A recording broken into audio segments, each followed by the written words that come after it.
छोटी सी चिंगारी भी पूरे जंगल को जलाकर खाक कर सकती है। बाल पकने से कोई ज्ञानी नहीं हो जाता, ना ही धनायु और कुलीन होने से कोई बड़ा। ज्ञान की साधना करने वाला ही वृद्ध और महत्व होता है। हम ज्ञान वृद्ध हैं, इसलिए हमें भीतर जाने दो, या महाराज जनक और आचार्य बंदी को हमारे आगमन की सूचना दो। द्वारपाल, उन्हें भीतर आने दो। अश्वसेन, उन्हें भीतर आने दो।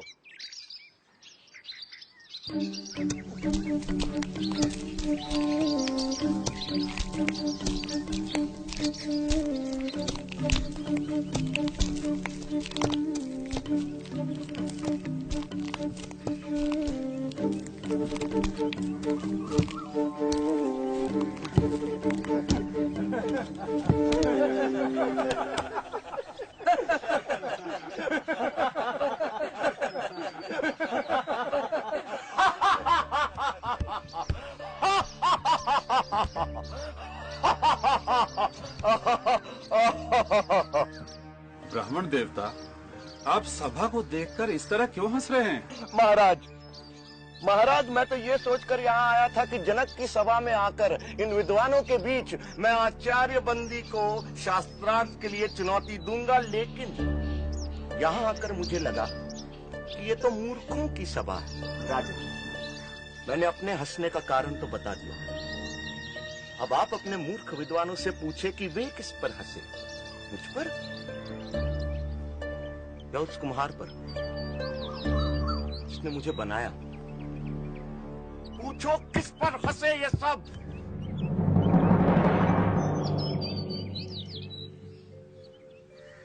ब्राह्मण कुमार, मुझे और मेरे दरबारियों को इस अज्ञान के लिए क्षमा करें, पर मेरा निवेदन है कि अभी आप आचार्य बंदी से शास्त्रार्थ करने के लिए वयस्क नहीं हुए हैं। आचार्य बंदी से शास्त्रार्थ करना कठिन है। उनसे शास्त्रार्थ में हारने वाले को जल समाधि लेनी पड़ती है। इसलिए अभी आप और विद्या अध्ययन करें। राजन, आचार्य बंदी से शास्त्रार्थ के लिए मुझ पर गुरु कृपा ही पर्याप्त है, और जो अमर है उसे मृत्यु का क्या भय। किसी महान उद्देश्य के लिए प्राण देना मृत्यु नहीं होती। आप आचार्य बंदी के सामने मुझे प्रस्तुत करें। मैं हूं आचार्य बंदी। मैं तुमसे शास्त्रार्थ करने के लिए तैयार हूं, पर क्या तुम्हें मेरी शर्त स्वीकार है? एक ही बात बार बार कह आप हमें भयभीत करने की नाकाम कोशिश क्यों कर रहे हैं?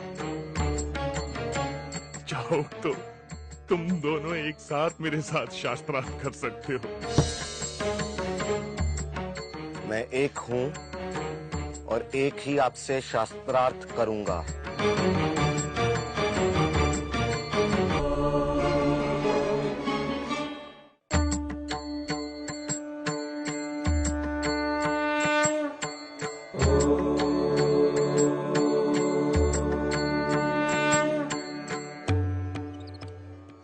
प्रपंच क्या है? जो कुछ दिखाई देता है, जो कुछ, वह प्रपंच है। जो दिखाई देता है का तात्पर्य क्या है? जो दृष्टिगोचर है, मन और इंद्रियों का विषय है, जिसे मैं स्वयं जानता हूं, वही दृश्य है। जो दृष्टा है उसे कौन जानता है? स्वयं को कौन देखता है? उस स्वयं, उस आत्म को देखने के लिए किसी की सहायता की जरूरत नहीं पड़ती। जैसे सूर्य को प्रकाश के लिए दिए की जरूरत नहीं पड़ती, वह स्वयं प्रकाशमान है। यह संसार कहां से और कैसे आया? यह सृष्टि उससे और सिर्फ उससे आई। वह कौन है?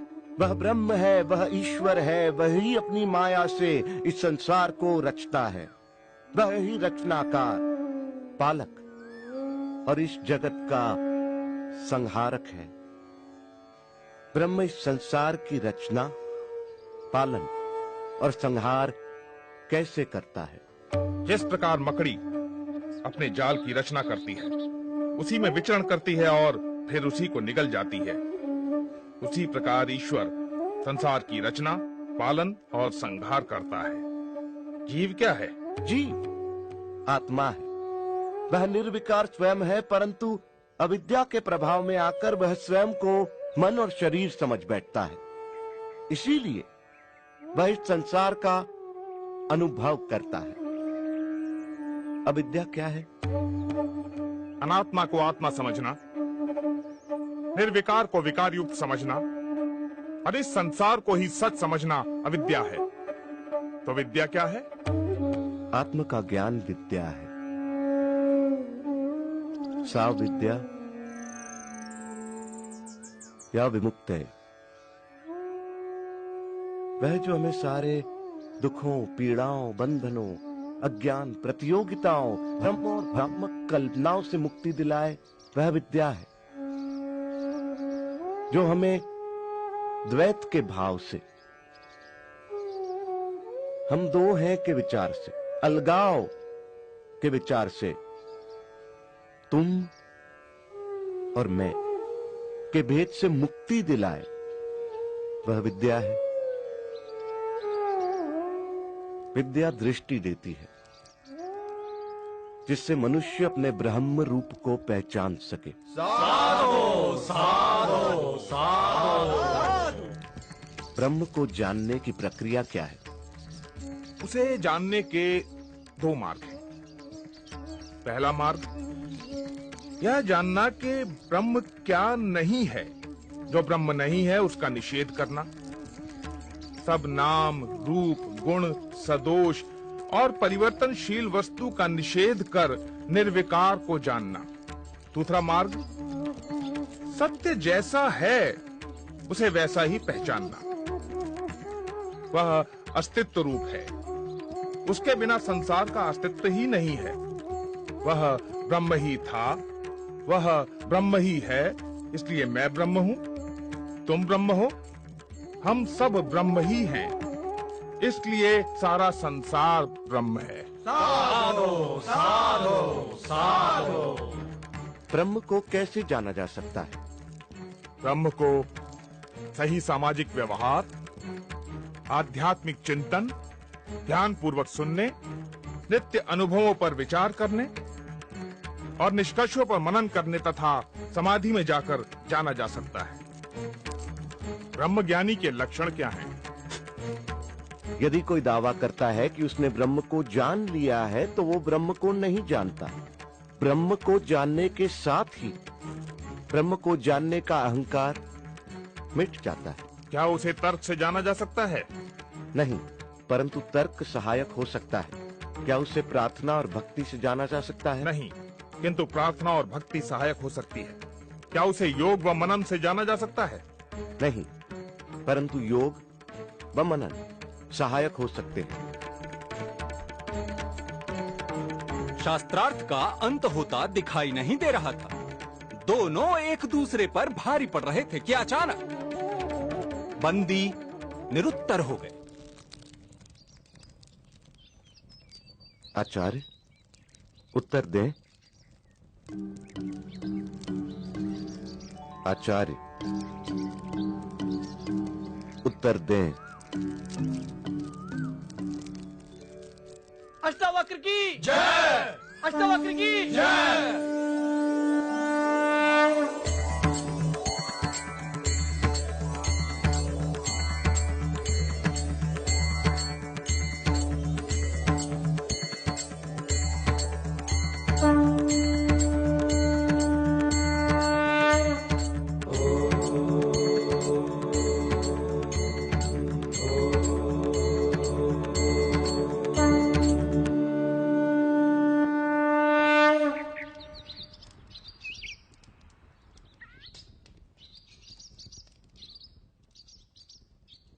मैं अपनी पराजय स्वीकार करता हूं। मैं जल समाधि लेने के लिए तैयार हूं।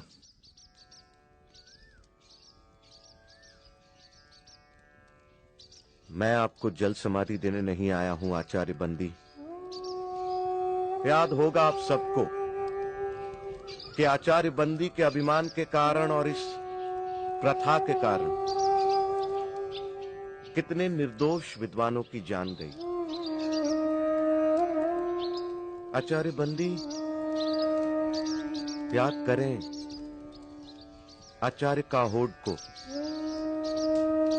मैं उसी आचार्य काहोड का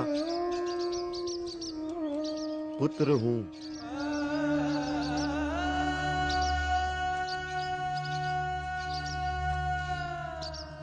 आज मैं विजयी हूं, आप पराजित। मैं चाहूं तो आपको जल समाधि दे सकता हूं, परंतु मैं ऐसा नहीं करूंगा आचार्य बद्दी। क्षमा ही मेरा प्रतिशोध है। मैं आपको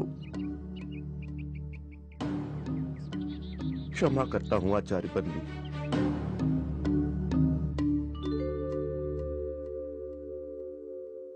प्राण लेने से भी बड़ा दंड तुमने मुझे दिया बाल ज्ञानी। मुझसे पाप हुआ है, पाप हुआ है मुझसे पाप। पश्चाताप की आग से बड़ी कोई आग नहीं आचार्य बंदी। हर दिन इस आग में जला पवित्र हो, यही आपका प्रायश्चित होगा।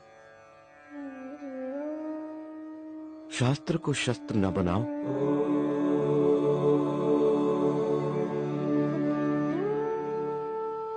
महाराज, शास्त्र जीवन का विकास करते हैं, शस्त्र जीवन का विनाश।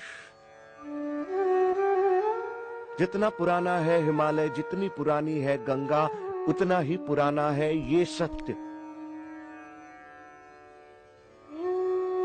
हिंसा से कभी किसी ने किसी को नहीं जीता।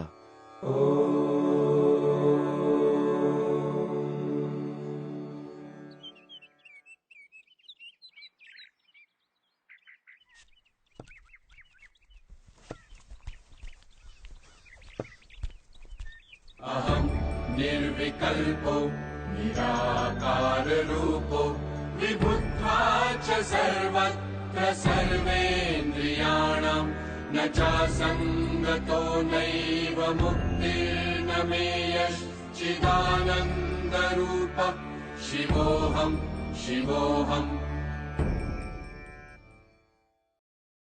और उस दिन के बाद महाराज जनक ने जीवन लेने की यह प्रथा बंद कर दी। विवेक जीता, अहंकार हारा। अष्टावक्र ने सच कहा था, जितने पुराने पर्वत, जितनी पुरानी नदियां, उतना ही पुराना सच कि हिंसा से कभी किसी ने किसी को नहीं जीता।